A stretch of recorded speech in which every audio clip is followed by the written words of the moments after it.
Hi, everybody. It is Wednesday, October 2nd, 2013. Thanks for stopping by. Today, I want to talk to you a little bit about the government shutdown. And, when the government first shut down, I thought for sure that it would only be for a short time, that it wouldn't take very long for people to get enraged at Republicans for trying to use extortion in order to push through a very radical agenda that they don't have the votes for. But as I see the reaction to this government shutdown over the first day, it's become very clear to me that we're in big trouble. And the reason for that is not really the Republicans in the House. The reason we're in really big trouble is us. We have been so deceived and so radicalized by, I guess, many factors. One of the main ones is the media. The political climate these days is so poisonous, and the media coverage is so awful and misleading that the Republicans can, I think, shut down the government for an indefinite period of time with no bad consequences at all. The last time they did this, it cost them very dearly. This time I think they are going to actually profit by it, which is a really bad thing. The media, they pretend that there is no objective reality. Reality is a partisan issue. There's a Republican reality and there's a Democratic reality, but there's no objective reality that they have to report. All they do is say, Republicans say this, Democrats say that. Who knows, right? They don't say, Republicans say this, Democrats say that. Now here's what's really happening.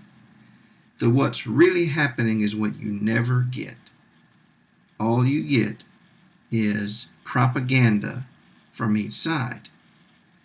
Okay, so Americans have started to internalize this, I think, to believe there is no objective reality, that there is just a bunch of propaganda.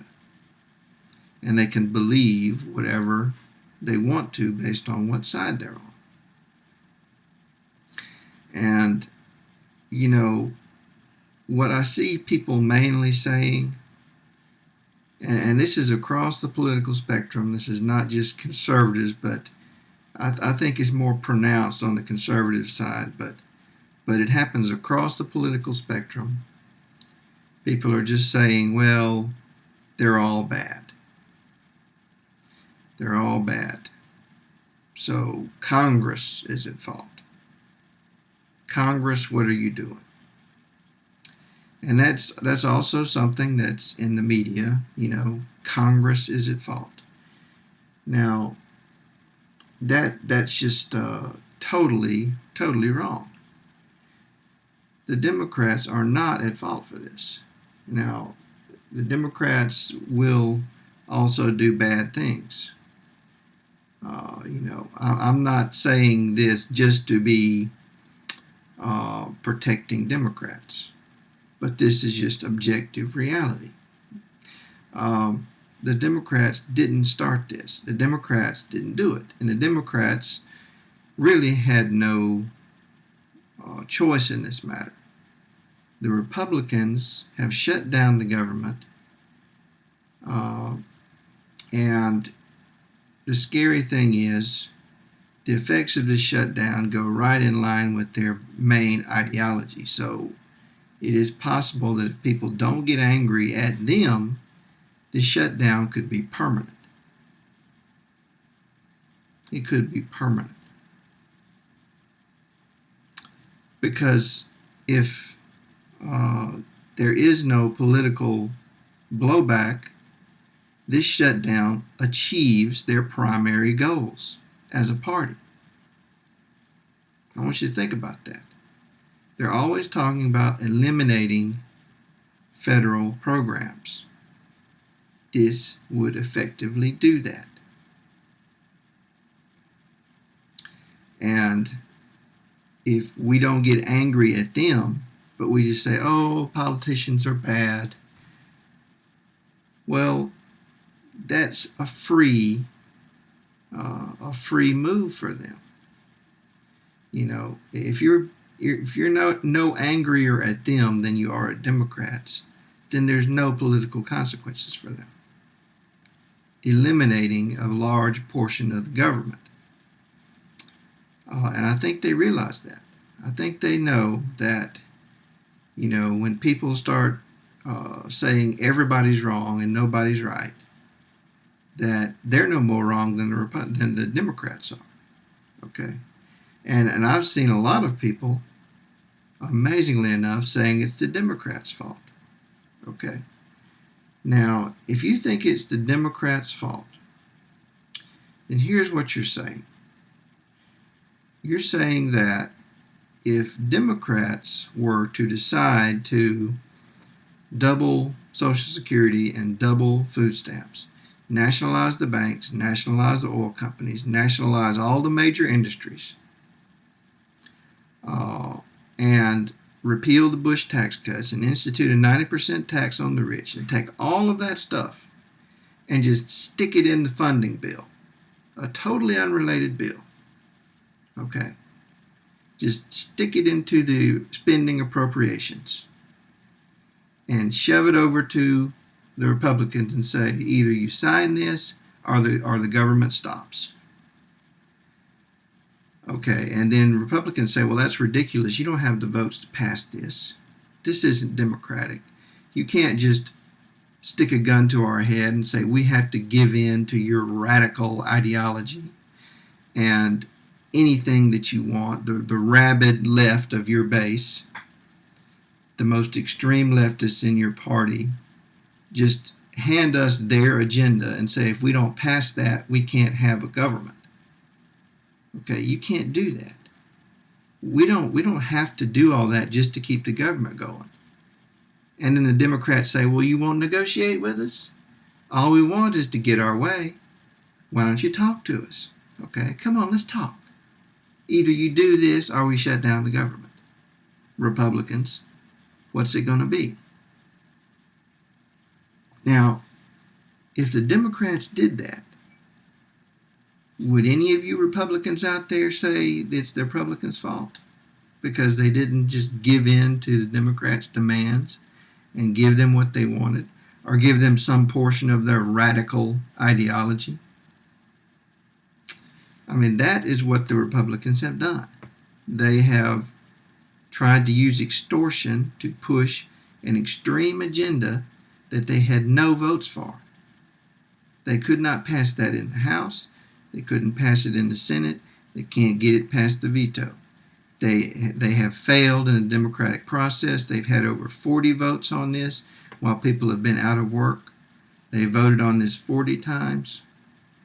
And not a single time have they voted to try to put people back to work or try to fix our infrastructure or try to fix our educational system or fix anything about what is wrong right now with our country. They have done nothing, but they have tried to repeal this bill, which was their idea, 40 times just because the black guy did it. That's the only reason, okay? They don't want Barack Obama to get credit for it. And, you know, and that's not the only thing that they have called for either. They want all sorts of stuff. They want the Keystone XL pipeline to be immediately approved. They want all sorts of cuts to food stamps and government programs, which this will accomplish. They're shut down. So if you're on the left or on the right, and you look at this and just say this is the Democrats' fault or this is everybody's fault, let's not put the blame on the people who did it. Let's just blame everybody. Okay, you're helping them to accomplish their radical ideology. And one of my friends just got put out of work because of this. He is now going to be asked to work without pay, or maybe not to work at all. And this friend, he also believes that it's everybody's fault, or maybe it's the Democrats' fault. But it's not the Republicans. It's not the Republicans. Or it's not just the Republicans. Well, you know, the Republicans put him out of work. That's what happened. And, you know, I was pretty confident that he would not be out of work for long, but now I'm not so confident.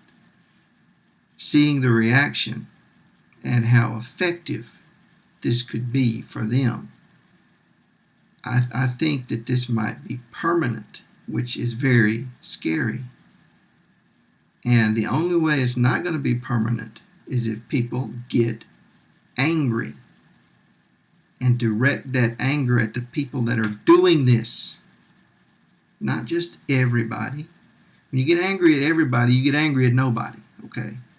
That's a way of just disengaging from the process and turning your back on reality. You got to get angry at the people who did it. And you've got to give them consequences, because this isn't the end. They're going to keep this up until you get angry and call them out for what they're doing in objective reality, not Democrat or Republican reality. And if you don't get angry about this, they're not going to stop. The next month is the debt ceiling deadline. And if you haven't been angry about this by then, they're going to shut down the debate on the debt ceiling too. They're going to do the exact same thing. And they're going to turn America at that point into a third world country, because we will default on our debts. We will lose our currency, our status as the world's reserve currency. We will lose our status as a superpower, most likely. And we will have a huge depression. And if you haven't got angry at that point, they're not going to stop there either, folks. Because all they really want is to abolish our democracy, which is our government, abolish all of our federal programs, which, folks, that's not Marxism. Federal programs are where they take your tax money and give it back to you. They still want your tax money, but they're going to just give it to somebody else, see? They're going to give it to their friends. And all that pain that you're going to feel, they won't feel. Their benefactors won't feel. The people they serve will profit from. So you better get angry, and you better get back to reality, because the Republicans are going to bring that reality crashing down on your head. Okay, so you better understand what's going on. Stop saying that this is some kind of democratic thing or some kind of bipartisan issue. It is the Republicans bringing down your democratic elected government on top of your heads, abolishing your democracy, abolishing everything that works for you, so they can take all of your money and give it to the rich. Thanks for watching.